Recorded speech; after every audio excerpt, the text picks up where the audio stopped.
오늘의 말씀 창세기 35장 21절에서 29절 말씀입니다. 이스라엘이 다시 길을 떠나 에델 망대를 지나 장막을 쳤더라. 이스라엘이 그 땅에 거주할 때 르우벤이 가서 그 아버지의 첩 빌하와 동침함에 이스라엘이 이를 들었더라. 야곱의 아들은 12이라. 레아의 아들들은 야곱의 장자 르우벤과 그 다음 시므온과 레위와 유다와 이사갈과 스불론이요, 라헬의 아들들은 요셉과 베냐민이며, 라헬의 여종 빌하의 아들들은 단과 납달리요, 레아의 여종 실바의 아들들은 갓과 아셀이니 이들은 야곱의 아들들이요 밧단 아람에서 그에게 낳은 자더라.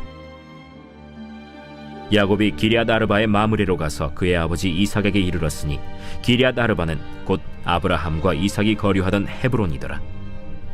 이삭의 나이가 180세라.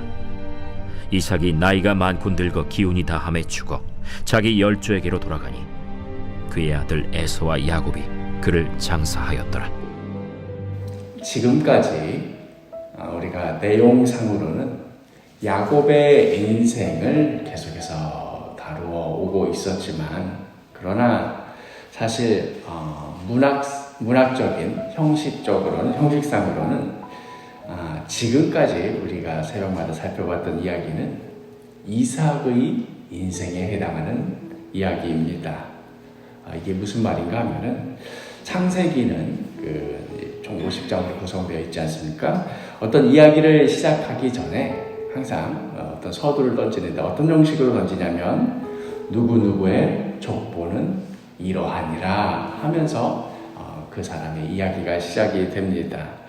누구누구의 족보는 이러하니라, 혹은 누구누구의 계보는 이러하니라, 그 내력은 이렇다 하는 식으로 서두를 던지고, 그리고 나서 이제 이야기를 진행시키는 그런 구조를 가지고 있습니다. 족보, 계보, 내력 이런 식으로 우리말로는 여러 가지로 번역이 되어 있습니다만은, 사실 히브리어로는 다 같은 톨레도트라는 한 단어입니다. 누구누구의 톨레도트이다 하고 창세기의 여러 인물과 사건들의 이야기를 진행하는데, 그렇게 모두 10개의 톨레도트가 담겨 있는 책이 바로 창세기인 것이지요.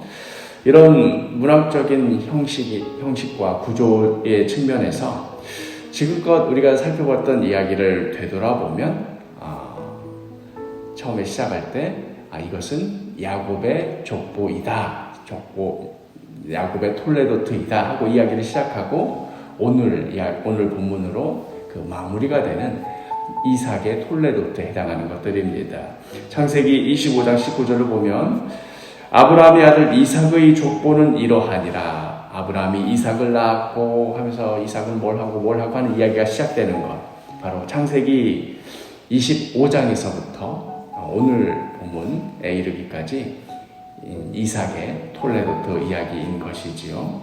그렇다면 이제 이삭의 톨레도트, 그 인생을 뭐라고 정리할 수 있을까? 우리가 지난 이야기들을 거슬러 보면 창세기 25장에서 이삭의 톨레도트가 시작되면서 그 다음에 바로 이어지는 이야기가 이삭이 야곱과 에서를 낳는 이야기입니다. 어려운 끝에 이 두 아들 야곱과 에서를 이제 태배게 되었는데, 이 두 아들이 태중에서부터, 뱃속에서부터 쌈박질을 했더라. 그리고 그 뱃속에서 나와서도 가만히 있지를 않고 야곱이 에서를 어떻게든 이겨먹으려고 팥죽으로 장자의 명분이라도 사서 그 짓거리를 했다더라 하는 이야기가 이제 이삭의 톨레도트 이야기의 시작입니다. 그러면은 우리가 상식적인 어떤 기대치에서 바라볼 때에 비록 자녀들이 이러이러한 문제들을 가지고 있지만, 믿음의 대를, 신앙의 유산을 이어가는 아버지 이삭이 이 문제를 이렇게 정리했다더라, 저렇게 정리했다더라 하는 그런 이야기가 나와야 그 이삭의 톨레도트를 따라 읽어가는 우리들 입장에서는 아주 안심이 될 텐데, 그래, 믿음이 있는 사람은 이렇게 다 정리할 수 있어, 이렇게 문제를 해결할 수 있어 하는 그런 마음이 들 터인데, 사실상 어떤 일이 벌어진 겁니까?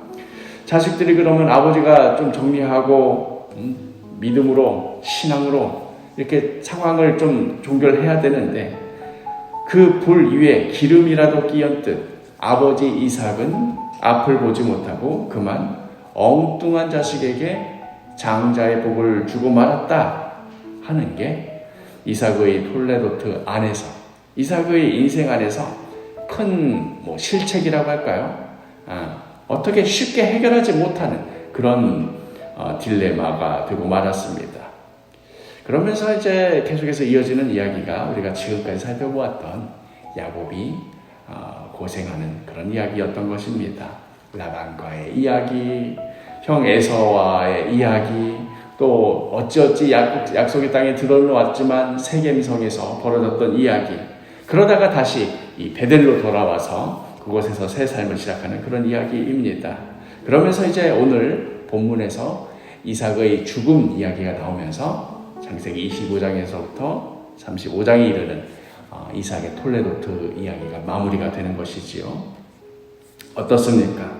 이삭의 톨레도트, 이삭의 인생, 제 스스로 해결하지 못하고 자신의 손 밖에서 자녀들이 벌이는 그 모든 난리 버거지들을 어떻게 손도 못 쓰고 먼 발치에서 바라만 보아야 했던 인생이었지만 하나님께서 끝끝내 어떻게 하셨습니까? 사실 알고 봤더니 야곱이 잘못 줬다고 생각했던 그 축복, 사실은 하나님의 섭리 가운데 있었던 일이었습니다. 그렇게 야곱이 엇나가고 하나님의 복과는 전혀 거리가 먼 타지에서 고생과 여러 죽음의 위기에 내몰리는 것 같아 보였지만 하나님께서 어떻게 하셨습니까? 끝끝내 야곱을 약속의 땅에 데려오셨고 그 사고뭉치 야곱을 이제는 이스라엘이라 부르시며 그를 통해 하나님의 약속을 이루어 가셨습니다. 여기서 이삭이 결정적으로 뭘 했다라는 내용이 하나도 없습니다. 이 모든 것을 다 확인한 후에 이삭은 드디어 눈을 감습니다. 오늘 본문 28절 29절 이삭의 나이가 180세라 이삭이 나이가 많고 늙어 기운이 다함에 죽어 자기 열조에게로 돌아가니 그의 아들 에서와 야곱이 그를 장사하였더라. 이삭 스스로가 자신이 뭘 어찌한 것이라 내세울 것 하나 없었고 자랑할 것 하나 없던 그런 인생이었지만 그러나 하나님께서 시작하셨고 하나님께서 이끌어 가셨고 하나님께서 이루어 가시는 그러한 인생이었습니다.